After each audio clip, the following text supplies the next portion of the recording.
So good evening, everybody, and welcome to home on this cold northern evening. Just to introduce myself, my name is Donald Brown. I've been a student of Lama Jampa's for about 30 years. I'm originally from Manchester, but I live and work in London. And live with my wife and my two teenage children and work there. So to introduce Lama Jampa. Lama Jampa was born in Bolton in 1952 and has been a very close student of the Tibetan Buddhist masters Karma Tinni Rinpoche and His Holiness Sakya Gongma Trichen since 1973. He's a very close student of His Holiness Karmapa Tinli Thaye Dorje as well. In all, he's received teachings from over 30 masters. With the encouragement of his masters, Lama Jampa founded the Dechen community, establishing numerous Buddhist centers across the West, including the UK, the USA, Mexico, and Europe. Lama Jampa's unique position as a Western-born Lama, authorized by the heads of both the Sakya and the Kagyu traditions, has made him a bridge between Eastern teachings and Western students. So first of all, Lama Jampa, thank you so much for agreeing to come and have this discussion. Can we start by talking about your childhood and your upbringing and how you came to Buddhism? So you were born in Bolton, very close to Manchester, and brought up as a Roman Catholic. Yeah. Well, first of all, I'd like to say that actually it's not exactly, it's very kind to say that my position is unique, but it isn't actually. There are quite a few Westerners who've had the opportunity to study intensely with Tibetan masters and other Asian Buddhist masters. So it's true that they've given me some authority, but there are others also in that position. So I just want to stress that first of all. So sorry, Donald, what you're saying about Bolton? We're not doing very well in football nowadays. But, in fact, I was around when Bolton won the cup in 1958, defeating Manchester United 2-0. My father took me to the greeting of the coach. The coach arrived having gone through Manchester town centre, pelted with tomatoes, and the first Bolton supporting place it reached was Kersley, which is where we lived at the time. So I was probably the first smiling face that Sir Nat Lofthouse saw when he held up the cup. And so, yes, I come from that great place. So you were brought up as a Roman Catholic. Yeah. Did you believe in God as a child? Did you take that religion seriously? Yes, I did. I still would say I have a lot of affection for my Catholic upbringing and many of the values that I absorbed at that time in the church and at home and in school. So it had some influence on me in a way, or from a Buddhist point of view, one might say. It was a congenial upbringing to a large extent for somebody who was perhaps more destined to end up as a Buddhist. So it was not a great contradiction, but I found my way to Buddhism because in a way I took Catholicism very seriously, took the devotional element seriously, and really pondered deeply the questions about God and immortality and such things. So it was not out of a disgust or dislike or rebellious attitude to Catholicism that I became a Buddhist. I should clarify that. It's very important, I think. You mention in your book, River of Memory, that you had, as a child, certain experiences that you couldn't explain, that were in some way difficult to understand or difficult to put within the context of Catholicism. Is that something that sort of led you to question things more, having had those? Well, I think that's true. Of course, if you know, in a way, I suppose such experiences can happen to anybody. But for me, they were some that took years to digest. They were experiences in which language and the kind of usual structures by which we make sense of the world seemed to fall away.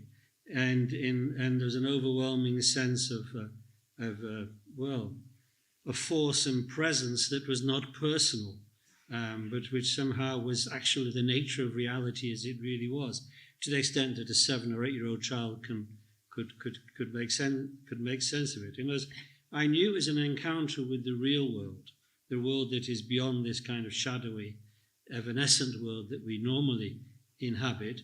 But I certainly couldn't articulate this to my parents in a way they could understand, or to my teachers.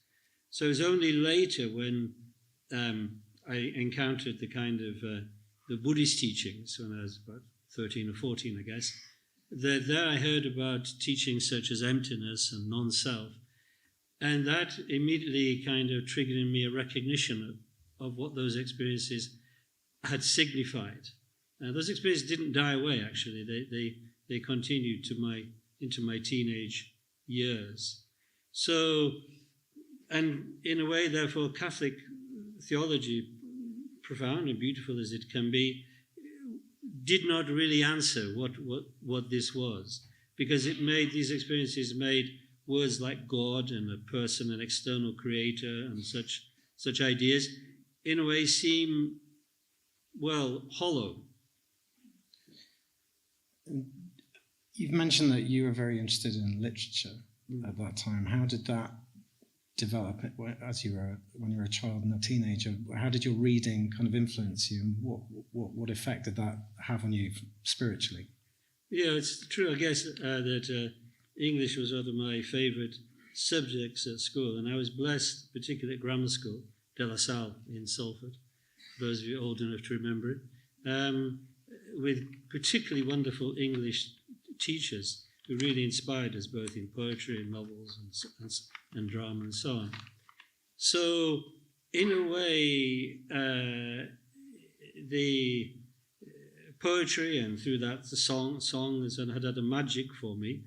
And so then, encouraged in a way by one of my teachers, Jock Campbell he was called, he's passed now, but he said to me when I was, must have been 1966, if you like Bob Dylan so much, you'll love Jack Kerouac. So I went straight from Dylan, I didn't leave Dylan behind, of course, to Kerouac. And through there, the first time I heard Western people speaking, or read about Western people speaking about Buddhism and taking Buddhism seriously. So in a way, the novels and poetry of the Beat generation connected me with Buddhism as a thing, as a body of knowledge. And how did you come to? Where did Kerouac lead you? Where did that journey take you from being a schoolboy in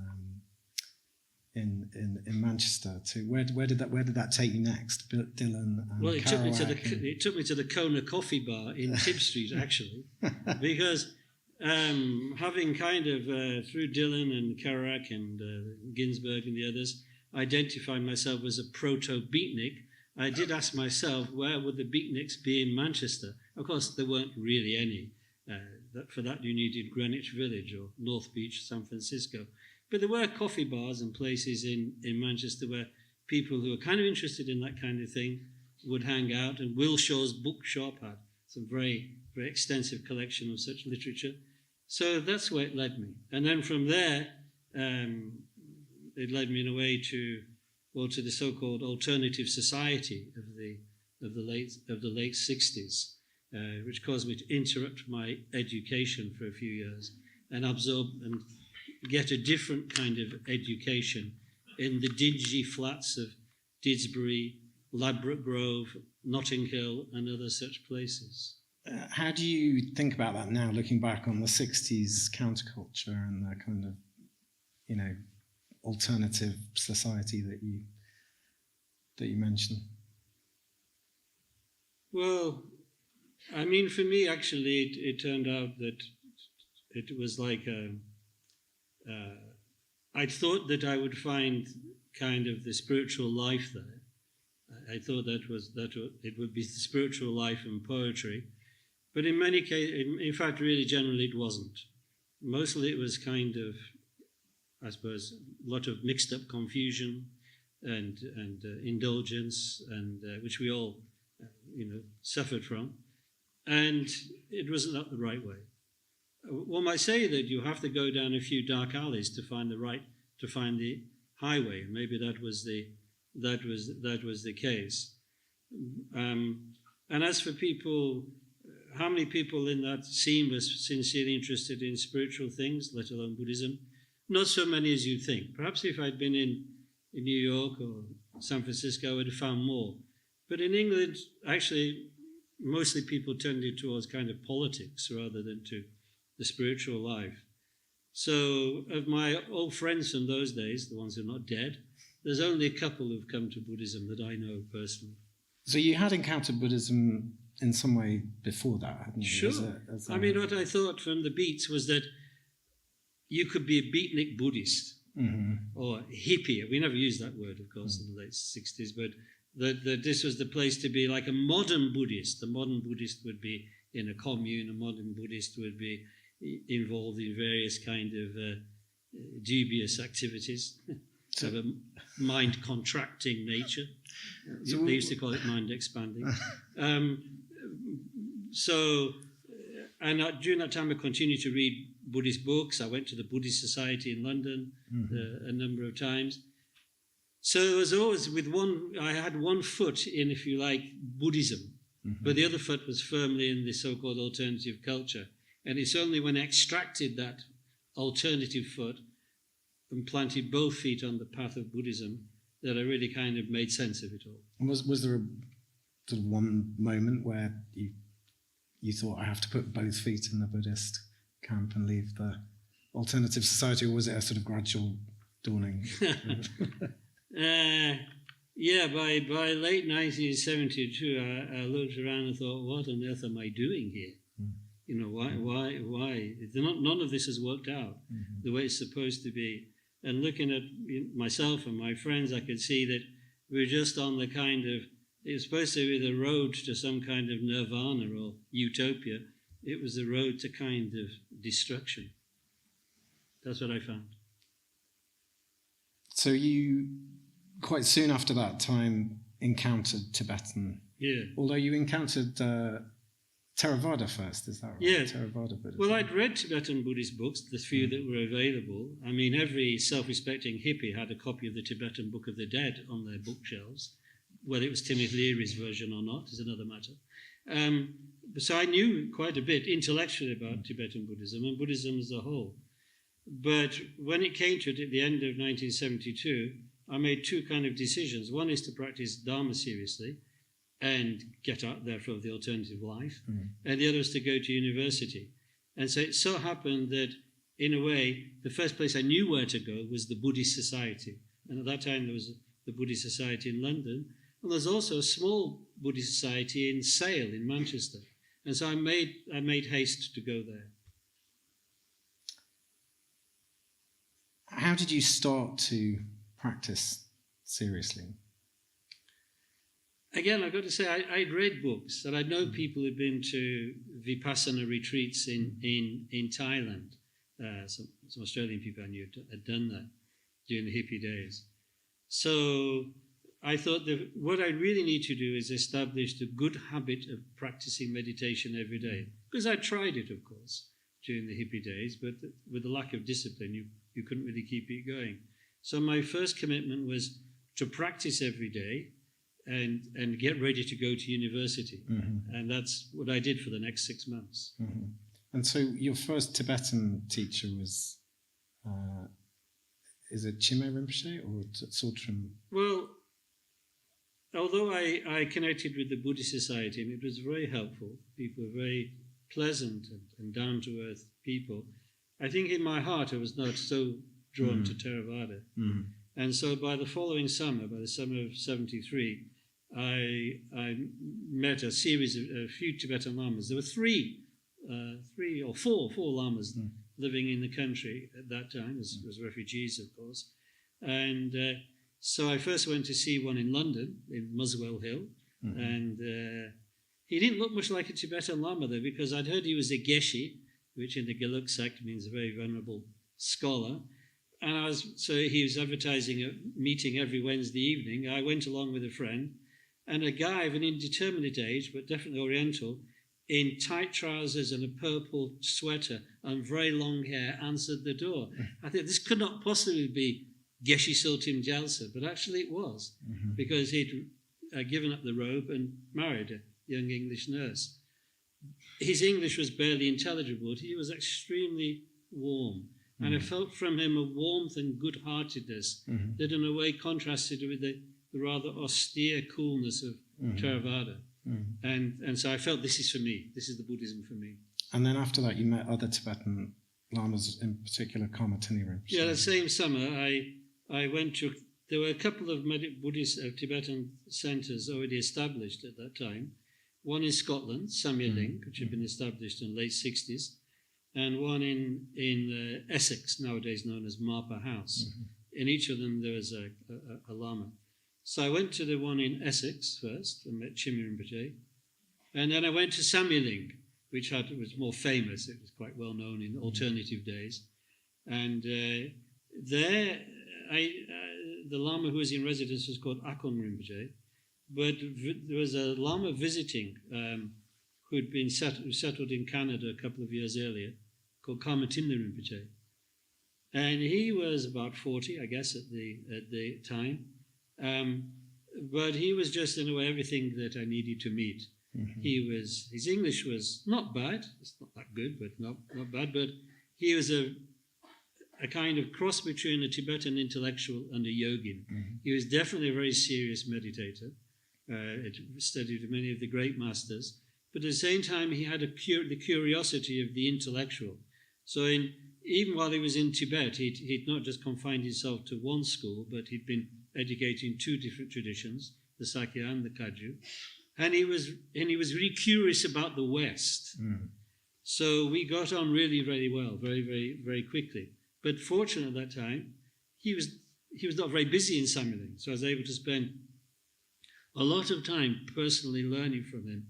And it was only a few weeks, but it seemed like a lifetime to me. And so I kind of made that connection that he is really a lifelong teacher for me. And so it turned out. Am I right in saying that he asked you if you wanted to be a monk? Oh, he did, yes. Actually, I was with a girl at the time, a very sweet girl, but I think Rinpoche saw the girl, but she was not so interested in Dharma, of course. But he said to me, because I took refuge with him, which is the formal Buddhist kind of commitment ceremony, so to speak.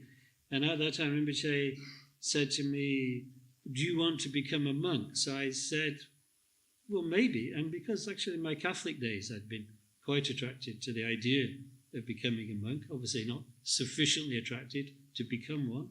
So when Rinpoche posed this question to me, my answer was maybe. And then he quickly interjected. And you've got to remember, Rinpoche himself was a lifelong monk. He said, no, you don't.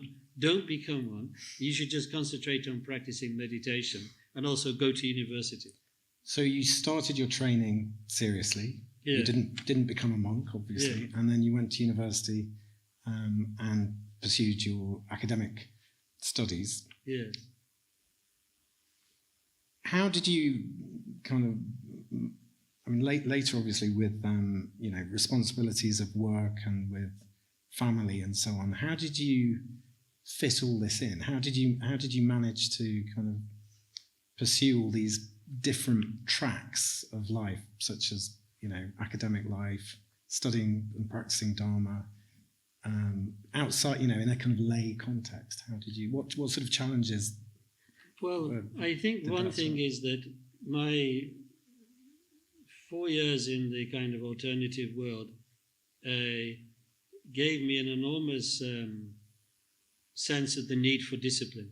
for regularity and discipline, because you didn't find it there, of course. And all the dreams of utopia and nirvana that people idly entertain never came to anything, because there's not that kind of discipline of hard work. So I was driven by that I needed, you have to have your life in order. You need a firm moral and disciplined basis for doing anything in Dharma. So that was one thing. But then secondly, I must say that it was rather fortunate to choose the academic life. I mean, when I went to university, instead of doing English, which I would have done, I suppose, if I'd gone straight from school earlier, I thought, I have to confess, I thought, what is the easiest thing I can study? And over-exaggerating my hippie knowledge of religion, I felt religious studies, that's for me. So and what will I do at the end of that? Not really any idea, but at least have 3 years on a grant, which we had in those days, by the way.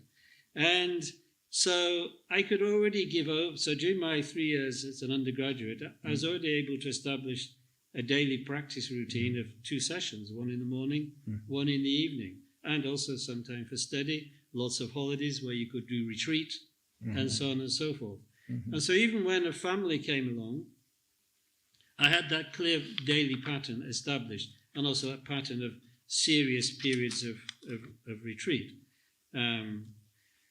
So, and then of course, happily enough, my academic life extended because my professors suggested I stay on for research. That research for an MA turned somehow magically into research for PhD.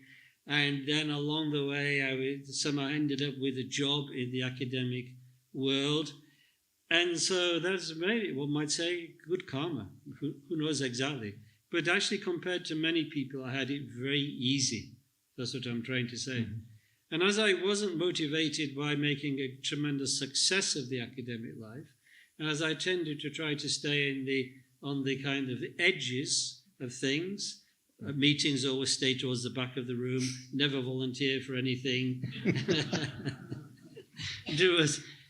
If you have to submit an academic paper, do it on something you don't need to do much work on. There are many strategies. I don't recommend them now because the work life is much harder for people nowadays.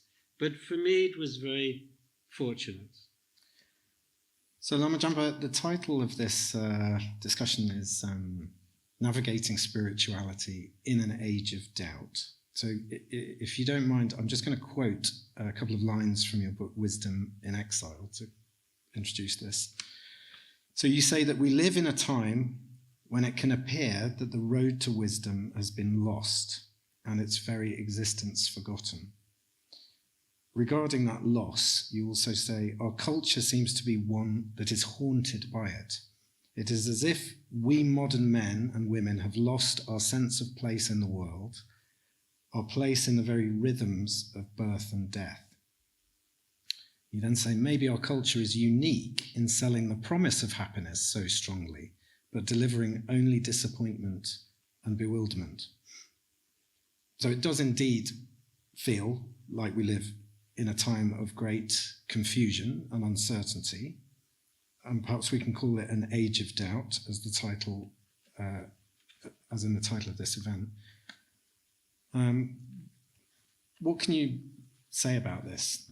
What can you say to kind of contextualize how have we ended up here? Well, I should first of all say that, and thinking of that great line from the Irish poet Yeats, it may be an age of doubt, but sometimes the worst are full of a passionate certainty. And that's part of the problem, in fact, because it seems like the certainty they place their trust in things which will often lead just to further confusion and even misery for themselves and others. So it's a mixed up time in a way. There's doubt, but there's also kind of rigid certainties which are grasped onto, perhaps in desperation by people. And partly this has come about through kind of changes in our society over the last few hundred years that have been kind of, since the move away from, in Western Europe at least, the move away from medieval Catholic culture that began with the Reformation and things like that. So while there's been, of course, there's some very positive things that have happened in Western culture, for instance, the insistence on freedom of thought and freedom of speech, without which we'd not be here tonight, of course. So I must celebrate and rejoice, I think, such things. Yet at the same time, that the loss of I do think that people have suffering greatly from a sense of alienation from the natural things of life and from the transcendental things of life, because we can't really find our root in the world, and we can't find our meaning as human beings and fulfill our significance of human beings without a kind of that bringing together the earth of our ordinary human existence, our ordinary human life, emotions, and so on, with the transcendental sphere, that which goes beyond the individual, that which goes beyond the kind of mere accidents of time. And that connection between us and our individual lives and also our society and that kind of greater sphere has been sundered for many people. Of course, one's talking in generalities here. So for instance, if one were to say that for many people Christianity has become meaningless, that's not to criticize Christianity itself, nor to say that it's meaningless for all people. But for many, it has become, in a way, redundant. And other spiritual certainties also have become impossible to sustain for many people. You mention in Wisdom in Exile that Christianity has ceded territory and authority to other blueprints for meaning and happiness, most notably those stemming from the worlds of politics and science. You also talk about the ghosts of Christianity being discernible in those things. Yeah. Could you explain what you mean by the ghosts of Christianity being discernible in politics and science? Well, first of all, this statement that Christianity, and we're talking about Christianity simply because we're in the West and we're heirs to a Western culture. And of course, also, when one talks about Christianity, one is to a certain extent including or reflecting also on its Jewish heritage, its Jewish, like the legacy of Judaism within Christianity. But yes, I think nobody looking at it dispassionately could deny that the authority that people found in the teachings and structures of the church has disappeared, and in the place of the priest and the monk and the bishop and so on, the nun, has come the kind of the modern authorities, those who speak of politics, those who speak of science. And while those two things, particularly science, have undoubtedly brought great benefit to our world, when they start to try to, I think, in a way, speak beyond their station, beyond their remit, which in the case of science is, the arrangements of the physical world, and in the case of politics, how are we to live together as individuals in a polis, in a city. When they seek to go beyond that and proffer kind of universal panaceas, which will solve all human problems, solve all the problems, then I think they're speaking on territory that previously would have been occupied by religion. Now, I'm a Buddhist. I don't think Christianity, for me, spoke powerfully enough and deeply enough about that connection, that intersection between the human and the transcendental. I don't think it spoke with quite enough clarity for me. But certainly it's not speaking in any loud way now, and it's been elbowed aside by those who speak proffer political ideologies, saying that everything is reducible and solvable through political arrangements or through, sometimes the same people, through scientific development. Could we explore science first a little bit? But to say, what is the Christian legacy? Because you did. Yes, You did ask this. I think, you see, there's the altruism that at least one finds theoretically, sometimes actually, practically, within Christianity. The stress on neighborliness, the stress on kindness, does animate a lot of political ideology. One must be very clear-sighted about that. Even, I'm not a political expert by any means, and not offering any political advice here, but even in the kind of the strident denunciations of the excesses of capitalism that somebody like Marx makes, one can certainly see the Old Testament prophet speaking in the bones of Marx's face there. I think.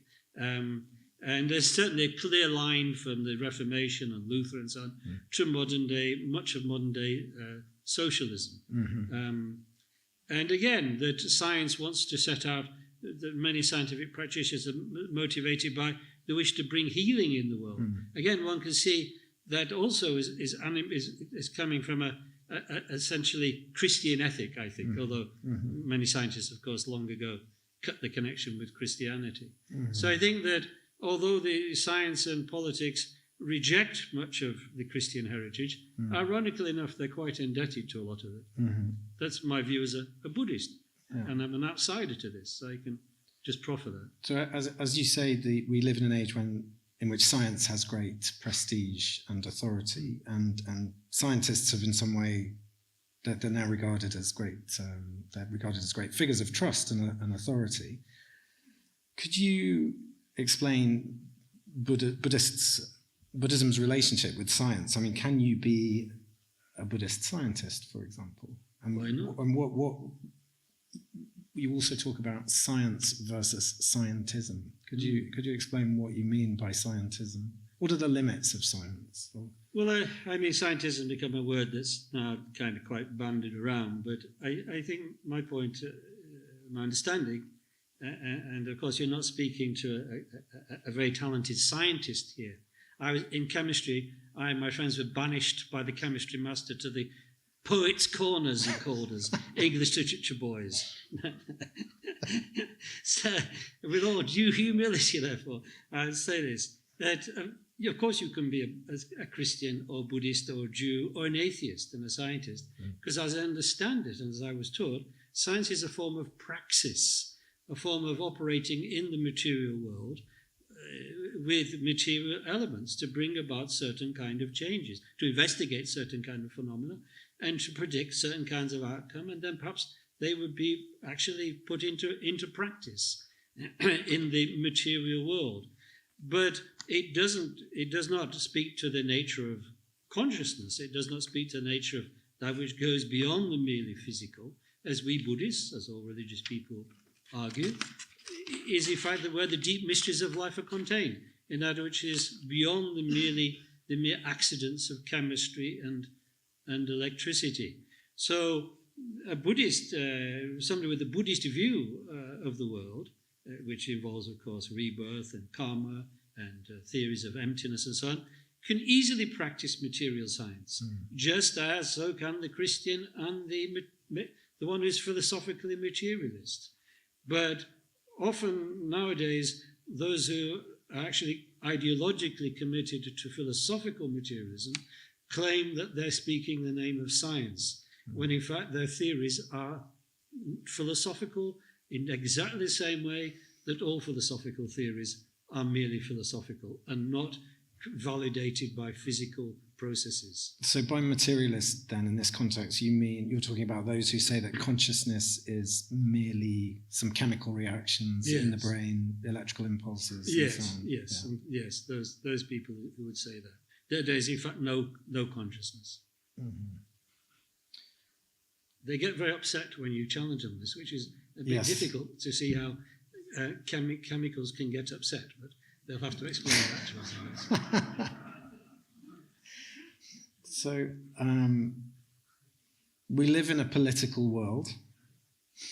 As the man says. It seems that everything nowadays is political, or in some way part of the culture wars, and society seems very polarized as a result. How ought we to think about this as Buddhists? Do we have an obligation to engage in politics as a matter of social responsibility? You mentioned earlier that the political impulse often comes originally from somewhere quite good because it's a wish to alleviate suffering make things better in some way. How ought we to, where does Buddhism fit into the political world? It's a good question, and in a way it would take hours to tease out a full response. But in a way, I think a Buddhist attitude to politics should be cautious. By which I mean this: on the one hand, a strong theme in Buddhism, and in fact the ground of compassion, the ground for compassion, is the fact that we are dependent beings. We're contingent. Our life is contingent upon others, as all phenomena are contingent and dependently originated. Nothing stands alone. The myth of ego tells us that we live in our own self-enclosed box and we depend on nothing. But a quick look at reality will convince us we're all interdependent beings. We on other beings, we on other species, we on the world in which we share. So mere total disengagement and the turning one's back on others is impossible from the Buddhist point of view. Immediately you change yourself, you change those with whom you interact. So there is a sense of responsibility. And if politics is the art of exploring that, what it is to live with others, then yes, we're political beings too. But now it gets beyond that, it gets complex. Because then one might want to say, well, therefore I can say this political party or this political ideology fits Buddhism, but one must be modest about that. First of all, by acknowledging in the life of the Buddha himself, our teacher and great exemplar, it would be difficult to extract a political ideology from the teachings of the Buddha and his actions during his lifetime. For instance, Buddha counseled kings, King Bimbisara and King Ajatasattu, both benefited from his advice, yet he also gave advice to the republic, one of the republics that existed in northern India, because the northern India of his time, 400 BC, was divided into monarchies and kingdoms. And Buddha did not express a preference. He gave guidance on how best social affairs could be conducted when asked. Of course, he didn't interpose his wishes or orders on anybody, but when asked, when he was consulted, he gave advice. But therefore, you could not say Buddha was a monarchist or a republican. And the same with, for instance, with economic arrangements and so on. So one would be forcing it too hard if one said, oh, therefore, Buddhism is such and such an ideology. So therefore, in a way, this throws you back on yourself. How do you, as a person or man or woman who takes Buddhism seriously, how do you bring your Buddhist ethical stance, your belief in the sacredness of life and conception to death, your belief in interdependence of life, how do you bring it to bear in your actions as a citizen, or just a member of your street committee, or just as the person responsible to help your neighbor? How do you bring those Buddhist values into that action? Now, it may be that it's just your kindness to your neighbors in which you show it, but it may be that people ask you to volunteer to be head of a local committee. If you have the time, perhaps you should commit. So it's not that I'm saying your Buddhist political involvement must just be minimal. It depends. But you should always be cautious. And one of the cautions is do not kind of conflate Buddhism with a particular ideology, or else you think that those who have a different ideology are not properly Buddhist. And that would be wrong, because they all can be properly Buddhist, but they may have different way of arranging the street cleaning responsibilities, which is, in a way, where politics starts. So that we must beware of. And secondly, because politics in the West has largely grown up with the kind of inheritance of Christian millenarianism and the Christian idea of a second coming and a perfectibility of society at the end of time, most politics, particularly radical politics in the West, is utopian, whether it led to the utopia of the Stalin's gulags or the utopia of Hitler's concentration camps. It actually is, in fact, the belief in a radical end of time. We don't believe that as Buddhists, because as Buddhists, our sense of time is rather like that of the ancient Greeks. We believe in a more cyclical account of history. Empires come, empires fall. Other empires will arise. The palaces of impermanence arise and pass away together with their inhabitants, as the great Buddhist master Vasubandhu said. So there's no final end. We don't anticipate that in Buddhism. Therefore, all political change is temporary.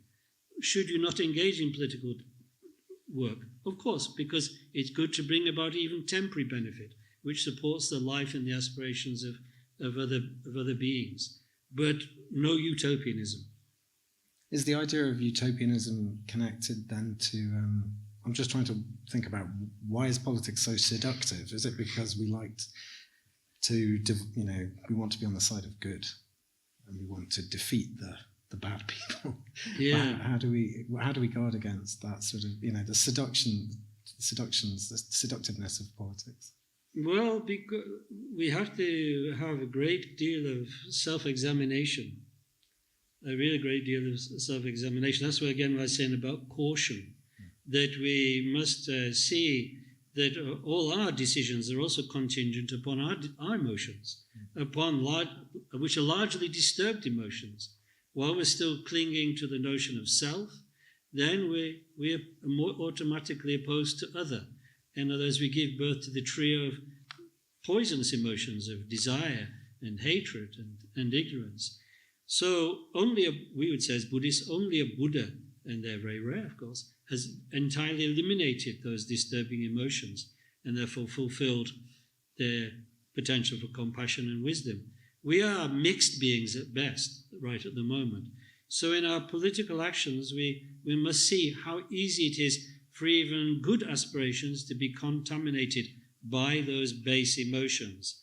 As one can see how much easier it is to hate those oppressors than to actually raise up the oppressed. There's something more exciting and self-vindicating when you can point to the enemy than when you can do the hard work of actually working with suffering beings. So all of us can easily be swept away on this tide of righteousness. And it's the tide that leads exactly to those places I mentioned earlier, the gulags, the killing fields, and the concentration camps. They all came from that impulse to do good being derailed by the disturbing emotions. So right now in the West, we live in, as discussed, in a time of great change, and there's a space, that seems that there is a space here for Buddhism. Is Buddhism a religion? Is it a philosophy?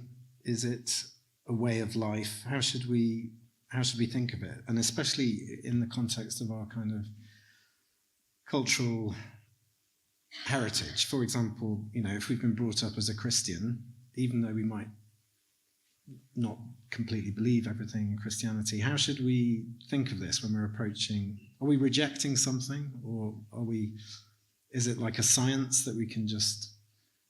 Could one be a Buddhist and a Christian, for example? How should we approach this encounter? Given you're going to have to roll all those by me one by one. Yeah. So sorry. So just to, okay. I think the first thing to say, however, is that Buddhism isn't for everybody. Mm-hmm. People either like it or don't, and if you don't like it, then don't bother. It's that to just be easy, Yeah. If you already like your religion, that's fine.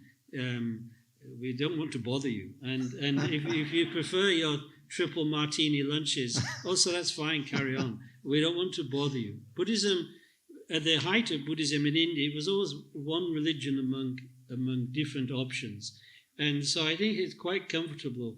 It would be quite comfortable in the West to take its place alongside different beliefs and different non-beliefs. Mm-hmm. So that's the first thing I want to say.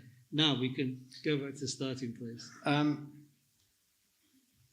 So the question I asked was, in relation to Christianity, was, let's say if someone has been brought up as a Christian,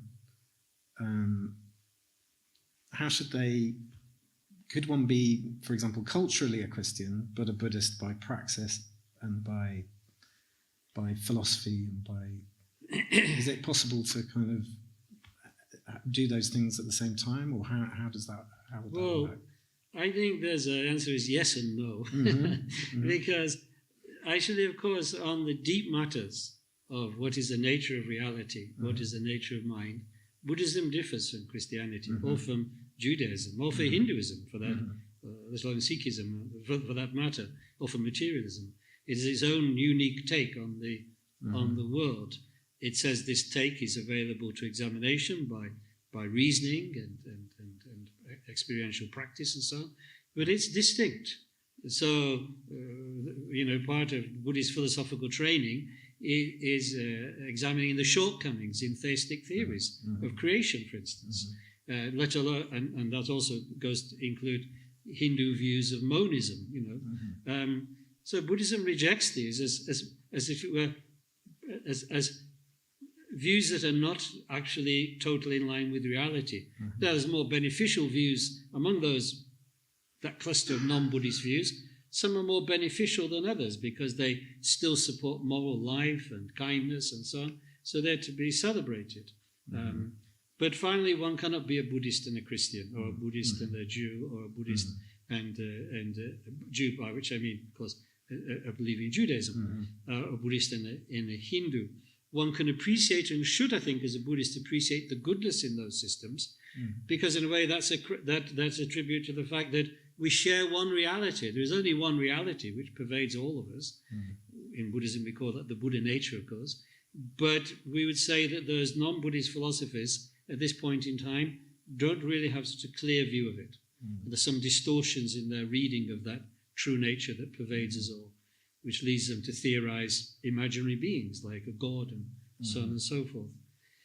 So that is a real clear, clear blue water between Buddhism and I'd like, of course it would be, maybe one would attract people by saying, no, you can be a Buddhist and a Christian, or nobody wants to upset people, but I'm afraid it's not really true. Buddha debated with people in his time and rejected wrong views. But then the cultural bit, that's something else, you see, because one might... Where I was going with this was thinking about not wanting to necessarily reject one's traditional, the traditional, the background or the cultural heritage. How can we, do we need to reject that, or should we not reject it? How should we look back at our? You see, my cultural it depends, because my cultural heritage was committing to go to receive Holy Communion every Sunday morning after having been to confession every Saturday evening, and so on, and venerating the Sacred Heart of Jesus, saying the Rosary. I don't do those things. I'm a Buddhist. I don't believe they truly work properly, so I don't do them. So I cannot continue that part of my so-called cultural heritage. But when I read, for instance, poetry by Christian poets, whether it's Eliot or John Donne or even the songs of Dylan or something that are Christian, I really appreciate them. They move me. But of course, I recalibrate them in my mind towards Buddhism, in a sense that I think, well, that's not a very clear way of expressing it. It could be clearer, but it's so beautiful. I appreciate it, and I'm inspired by it. And the same with the great art of our Christian background. You only have to go to the Uffizi in Florence to see Botticelli's works, to appreciate the extraordinary beauty and luminosity in his works, and be reminded through the Virgin Mary, as a Buddhist, of our Lady Buddha Tara. So that's how it works for me. This is a very interesting question, because in the past, of course, art was very much, within the Christian context, seen as a kind of bridge to the divine. And can art lead people to Dharma, do you think? Can art sort of open... By art, I mean poetry, music, painting. What function does it have within Buddhism? How are we to think of art? Can it be a skillful way to lead? Of course, in Buddhist culture at this moment is largely Asian. I mean, there's been a small growth of a Western Buddhist culture through, well, at least through a little bit through the beats and so on and so forth. But there's no substantial body of poetry in Western languages that is Buddhist. There's no substantial body of art. I mean, I think there have been a few artists in more recent years who have been Buddhist. For that, you have to go to the great cultures of China and Japan and Tibet and so on to see real Buddhist art and poetry. But this question of can poetry or art lead you to Buddhism? I think, again, the question is actually quite tricky, because in one way, as Eliot says in the Four Quartets, only through time is time conquered. So, like attention to these words are slippery and break down, they're arrayed on the inarticulate, but he's trying to point beyond the words to that sense of the timeless that he experienced in Little Gidding or or Burnt Norton, or wherever it was. So, and some other great men say, the purpose of a song is to stop time. Yeah. So there's certainly kind of an ambition there that art will lead you beyond itself to an encounter with reality. But on the other hand, I would say that generally poets don't make extremely good philosophers or extremely good Buddhologians or theologians, because usually they're more concerned with beauty. And what insights they express often come from beyond themselves. So therefore I wouldn't, for instance, prescribe any poetry as a reading to become indicated in Buddhism. Or my own personal likes in that world didn't need to mean anything to anybody else. You've spoken in the past and in your books about obstacles that Westerners can face in their encounter with Buddhism, and it seems that at the core of this is an idea that we already know what Buddhism is, and you express this in Wisdom in Exile by saying this idea that our pre-existing assumptions are identical with Buddhism. An example might be, my opinions are compassionate, Buddhism is compassionate, therefore Buddhism must be identical with my opinions. Yeah. What is wrong with this? I mean, how can does Buddhism need to be updated for our modern times? Well, I think on the first part, I certainly know that from my own experience, that I really believed after a few years as a hippie and reading a few translations that my values were totally Buddhist, and I was a total Buddhist. But it's the next 50 years after that painfully proved to me that's not really true. I mean, I maybe it's groping in the right direction, but there are many mistakes and errors in my thinking, and particularly to do with that idea that Buddhist values must be the same as my values. And for instance, this matter of compassion. Compassion is such a tricky, I almost said deceptive word, because it so easily trips off the tongue of every chancer, of every politician, of every grifter, and every con man, that they're compassionate. But being compassionate really is not about just this world, it's about also the next. So when you try to look after a person and their welfare, you must have an eye beyond the mere present to their future destiny, if you like, their destiny beyond this life. Only thinking that takes that into account will be truly compassionate. So otherwise, our gesture is likely to derail that person. I could talk in more detail about that, but I think that's what I'm trying to say is that we shouldn't imagine, for instance, on this, because we pride ourselves on being a jolly decent person who's got all the right package of modern approved opinions, that they conform to Buddhism, because very often, in many cases, they do not. How can we, bearing that in mind, how can we check that our own motivation is genuine? How do we know if we're really being compassionate or approaching things in a truly compassionate way? The scale, our ability to deceive ourselves is endless. So how do we, what process should we... Yes, our ego is such a master. He really is so smart. He really, really is a very smart guy, our ego. And he particularly loves spiritual people because we want to believe so much that's nice about ourselves. We want to believe we're so perfect, and therefore it's really easy to deceive us. So if we're doing things because they make us feel good about ourselves, even if they seem ostensibly compassionate, that should be a red light. Because the whole point in the activity for others is what is the welfare of this person, not how do I feel about myself doing it, but what really benefits them. So that's one area where we should be able to spot the deviation from authentic compassion into some kind of sentimentality or basic narcissism, because we've really made this action all about ourselves rather than what is best for this other person. What is the function of the teacher? So therefore we need, in a way, the Dharma teaching confronts us in a way, both in its teaching and through our examination of our mind through practice, with all the tricks and turns of ego. And so you can see how many ways we can deceive ourselves. We need to become well versed in the ways of the deceiver, one might say. And Dharma confronts us with that by confronting us with a picture of our mind and emotions as they are now. The great pacifist we thought we must naturally be because we're attracted to Buddhism turns out in many cases to be a raving, suppressed rage freak.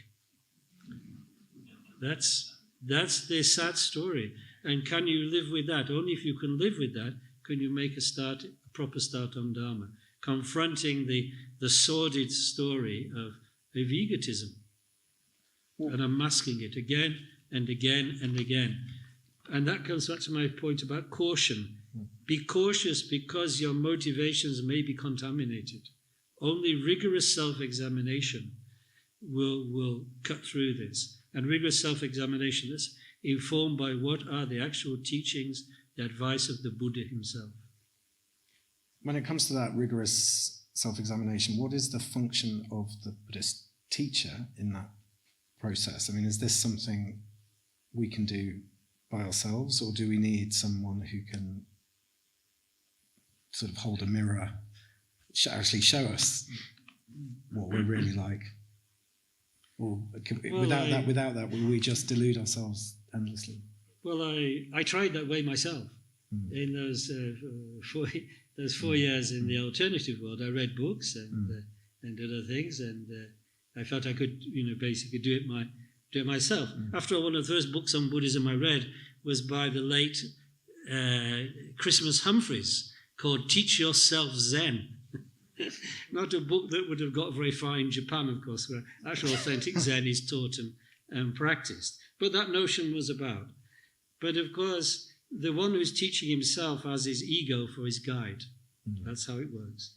So it's only in the encounter with other people that one is challenged to learn the authentic Dharma and to apply that in one's life. It's not that one should think I'm giving all my responsibility and placing it to another as a savior. There are no saviors in Buddhism. Even Buddha was just a teacher, somebody who had some experience and would share his advice on the basis of that experience. All our teachers, all our lamas and so on, are nothing more than helpful advisors. Or if you want to put it in a way, they're craftsmen or craftswomen from whom we can learn the craft of transforming our disturbing emotions into compassion and wisdom, which is the essence of the Buddhist path. But to be a good craftsman or woman, you need to study with masters. But then you have to apply it to yourself.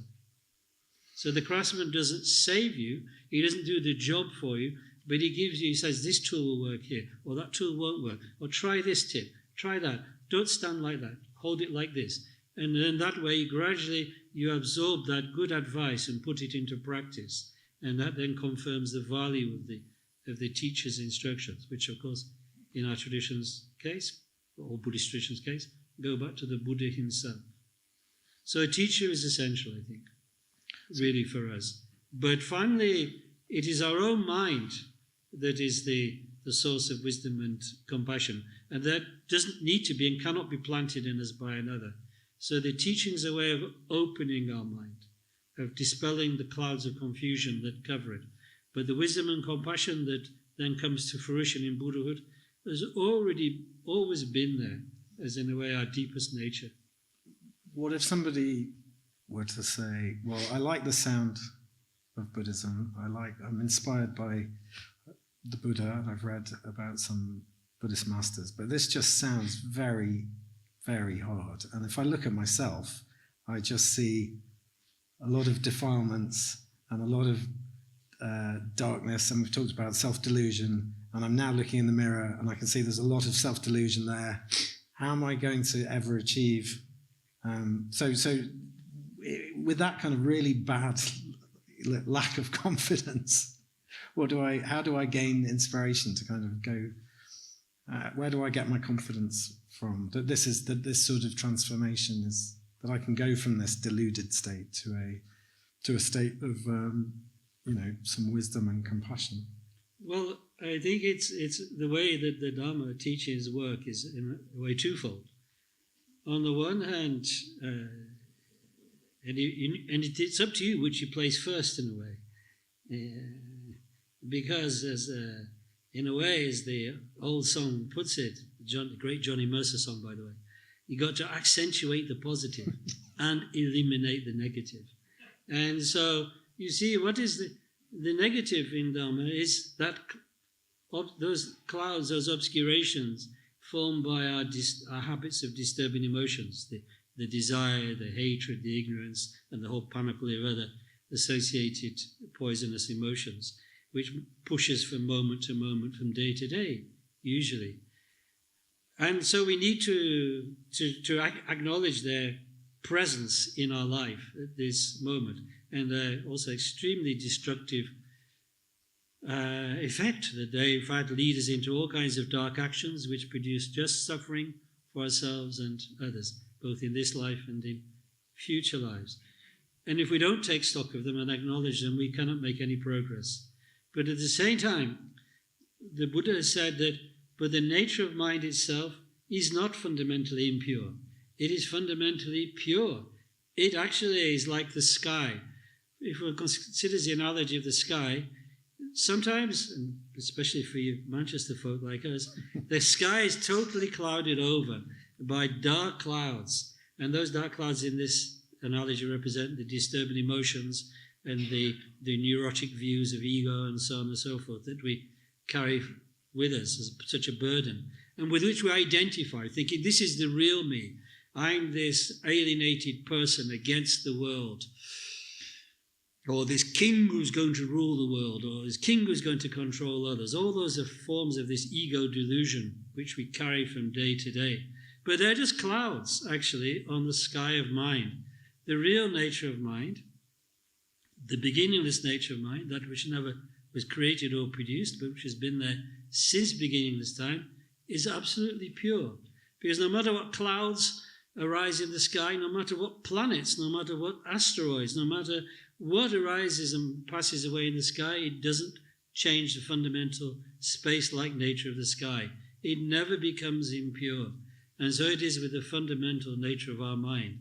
That is why enlightenment is possible. That is why even becoming a Buddha, fully enlightened one, is possible, because it has always been our primordial nature. And so with that confidence, as it said, even every sentient being will attain Buddhahood. Not without effort, of course. They must turn to this and turn to this understanding and eliminate the negative, the clouds of disturbing emotions and ignorance. But if they do eliminate them, then what remains and what then shines forth is the Buddha nature, full of the qualities of compassion and wisdom. And it said even a fly has this potential, even the lowliest of beings, even those beings who are temporarily trapped in the hells of their own devising, they also will finally achieve Buddhahood, because the nature of mind, it is not made by anything, it cannot be stained. It is just empty, like space, and aware. So that is, in fact, the real Buddha. And everybody, no matter how high or low they are right now, possesses this. So we should have this twofold approach, the confidence of the Buddha nature, so to speak, and the recognition that the clouds need to be removed. And Buddhism's job, so to speak, is just to remove the clouds. Buddhahood itself, the enlightened nature of mind, doesn't need producing. It's already there. Is it hard to walk on the path, or should it be blissful? and joyful. And how should we think of joy in the context of Buddhism? It sometimes says the Mahayana path should be a very joyful path. Well, I'm going to quote that same great song by Johnny Mercer. He says, hang on to the affirmative and increase joy to the maximum. So I think that's good advice for us in the Dharma too. That you see the clouds aren't real. It's tragic that I believe in them and I've fallen under their spell. But within there is that indestructible element. And from that, all good qualities will flow. So to remove the clouds, how much effort does it need? A gentle effort, gentle, persistent, day by day practicing. And the more I practice in that way, the more the clouds dissipate, the more the Buddha nature will radiate in my life, which is the real source of joy, the real source of happiness. So if we practice in too grim a way, it's because we're taking the clouds too seriously. We're making them into something substantial when they're not. It's like we've made them a devil, as if the Buddha nature is a God versus devil thing. But actually, as Jessamine Milarepa said, my view is there's no gods or devils. Mm-hmm. So that should be the way we practice, taking the path and the practices seriously, engaging with real moral determination, real compassion for others, but at the same time realizing, but the clouds are just clouds. Even the clouds that cause the sufferings to others, in the sense that they carry delusions which produce suffering, they can be freed from them. That should mean that we engage with other people with compassion, not trying to, as it were, remake them, but just help them to discover their own potential, their Buddha potential. We touched on family life earlier. How can we think of the Mahayana path in the context of family life? And in particular, I'm just wondering, in relation to children, how should one, if we want to bring our children along in the Dharma, or introduce our children to the Dharma, what's the most skillful way to do that? How should we practice this Mahayana path in the context of family life and with children? Well, as one of my lamas said to me, the best way to educate the children is to be a good Buddhist oneself, because then they'll be inspired by the qualities, the happiness, the lightness, the kindness, the mark of true Buddhist practice working in one's life. Mm-hmm. So I think that is the crucial thing. No, I don't mean by that to say that education and so on are not important in bringing up children in Dharma. They are, but that education should be one that is in a way age sensitive, that doesn't seek to crush the childish innocence and childish spirit of curiosity and discovery, but brings Buddhism into life as something beautiful, inspiring, and lively that they'll respond to. As they get older, they'll have more serious questions. I start having quite serious questions by the time I was 7. Of course, in Catholicism, that's when you're said to make confession and so on. So questions will come, and then we answer them from our own understanding of the Dharma, as good as it is. So I think our children need to be surrounded by and connected with the Dharma, but as I say, it should be one that is both intelligent and gentle, the approach that we take. And for us, having children is a wonderful way to train in the Mahayana. In the Mahayana Sutras, the Lord Buddha said there's two equally valuable approaches we can take to developing universal love and compassion. One is to take all sentient beings as if they are mothers, because indeed they were. From a Buddhist point of view, the world of samsara is beginningless. So all beings have been related to us innumerable times, in innumerable ways. And one of those ways is as our mother. And for most people, the mother is, in this life, the one who showed selfless compassion, selfless kindness. So one feels that tremendous responsibility, indebtedness to her, which leads one to care for her with love and compassion. And then, by recognizing that others also have shown this mothering kindness to one in this life or in other lives, one gradually extends that view of the mother to all beings, seeing all of them as our mother. In that way, one, as it were, steps into a sense of interdependence and gratitude, infinite gratitude to others. But another way to do that is to think of, as Buddha said, think of beings as our children. Because again, with our own personal children in our family, we feel automatically a sense of protectiveness. But indeed, we can extend that to others. Aren't all sentient beings too to be included in our family as our children, as they've been in previous lives, and as we can show them even in this life? That many people need protecting, and so we should think of them as our children.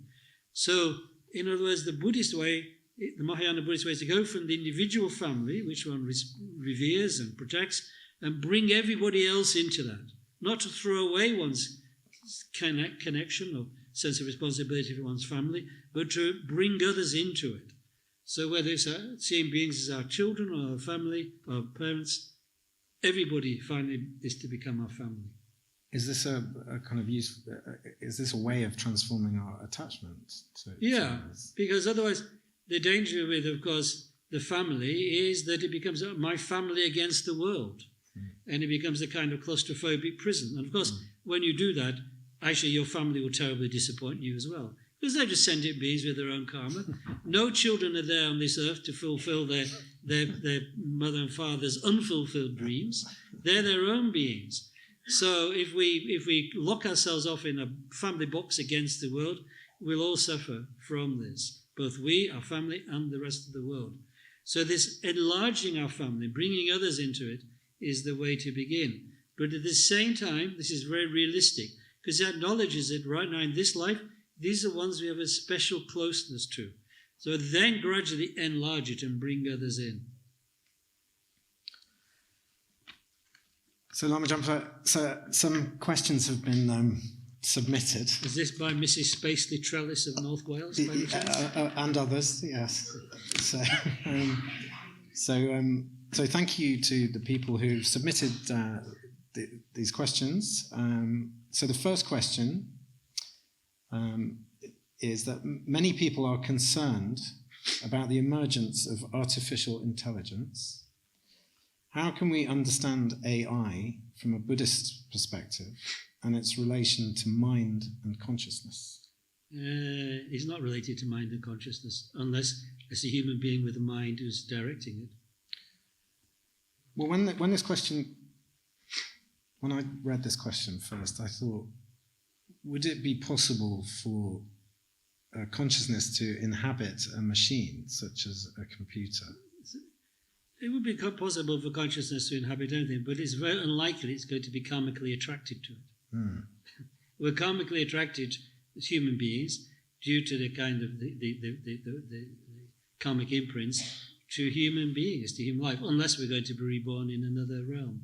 So I think basically it's still the same old story. It's either hell, the ghost realm, the animal realm, the God realm, or the human realms. I don't think computers are in the scenario just yet. But for AI, it's just a tool, isn't it? It's a tool. But of course, sometimes tools lead people to do very foolish things.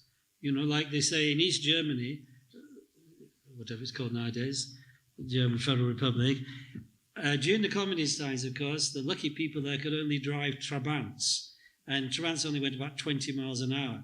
So after the unification, the West German taxpayer kindly gave to the East Germans thousands and thousands of Deutschmarks.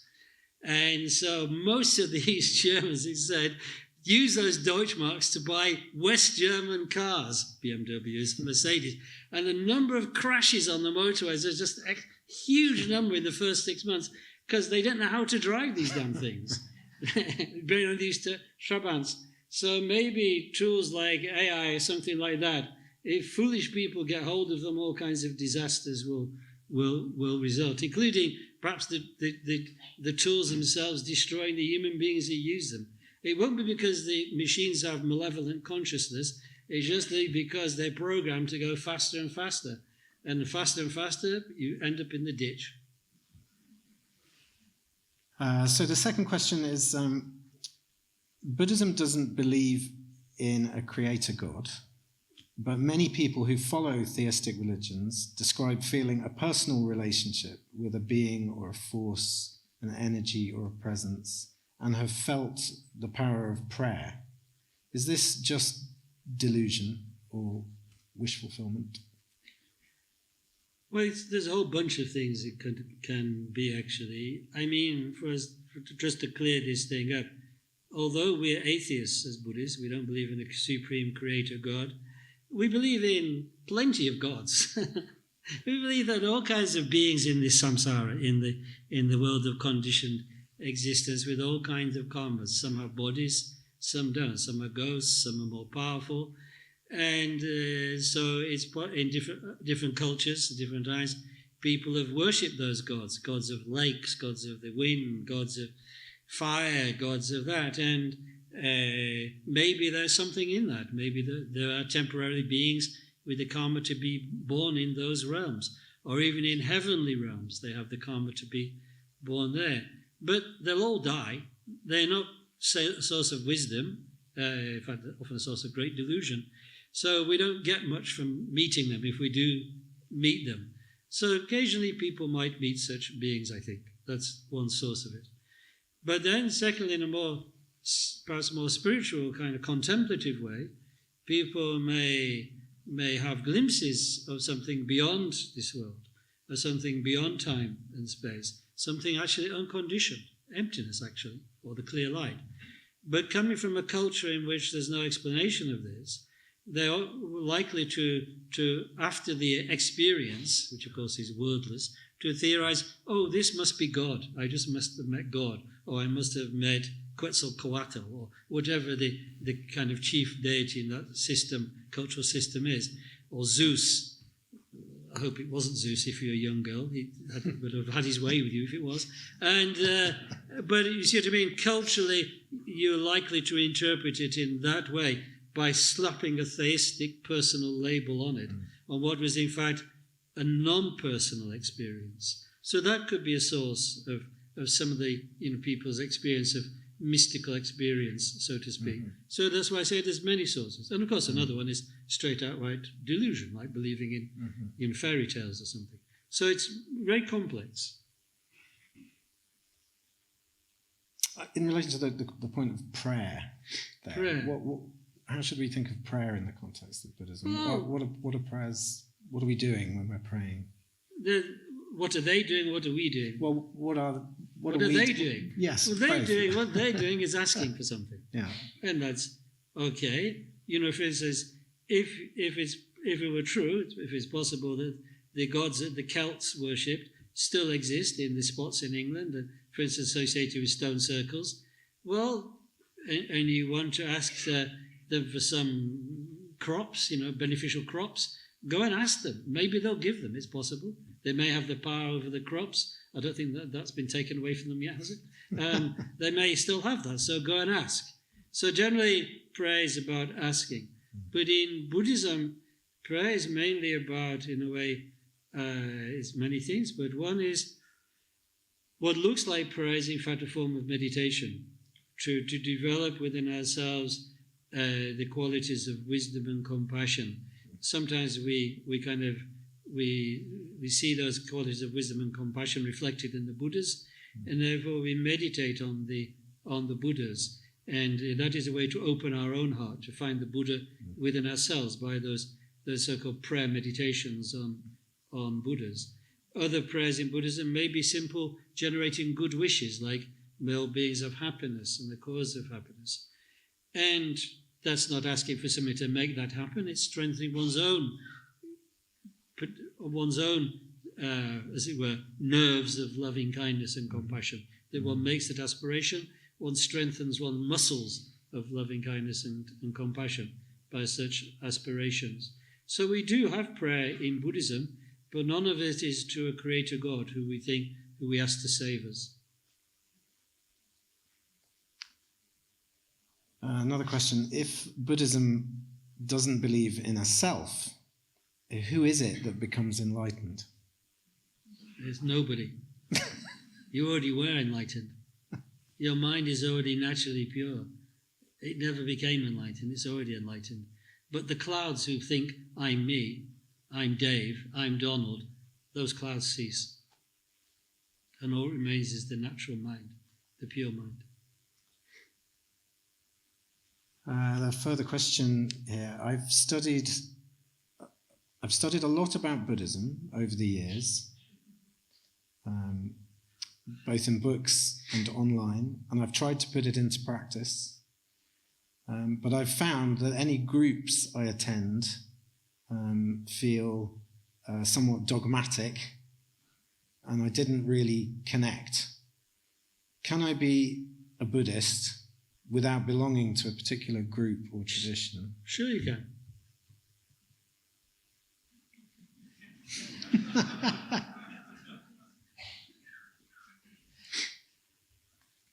And that, Lama Jampa, is the last question.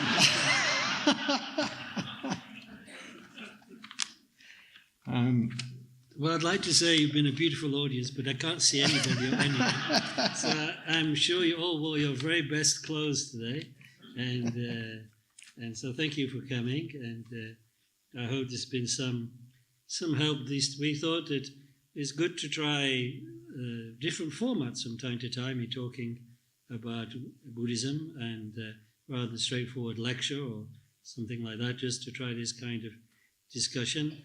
And therefore, it obviously has therefore been a bit personal.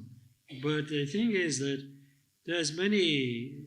I mean, Buddhism is just one religion, and if you have the inclination to practice it, that's really great. But if you prefer to practice your another religion also, if it brings compassion and love in the world, then that's really great also.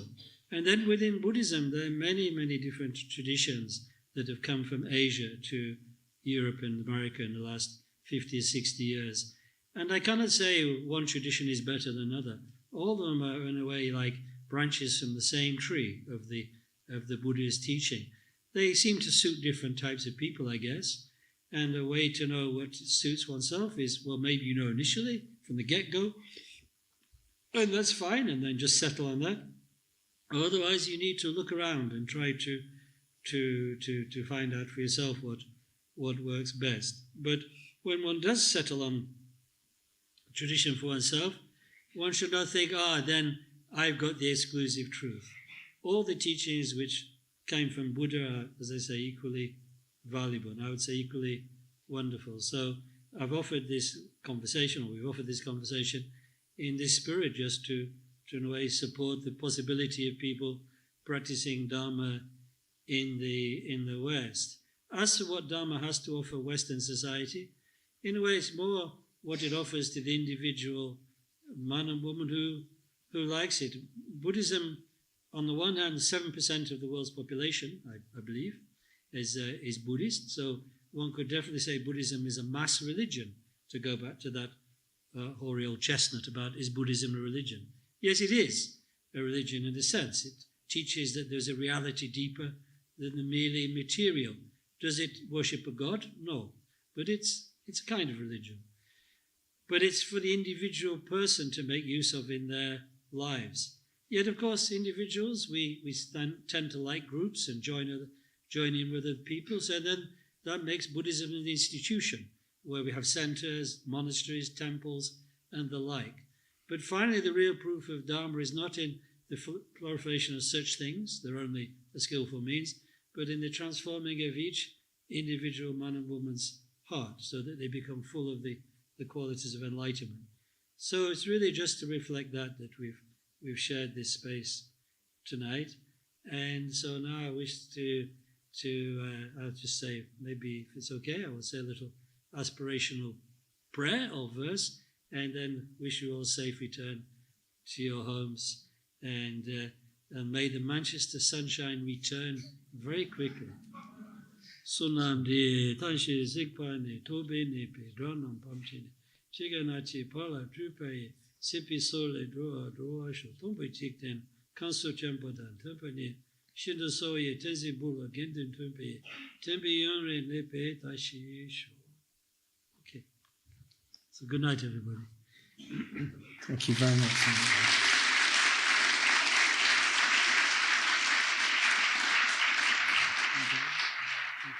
Okay.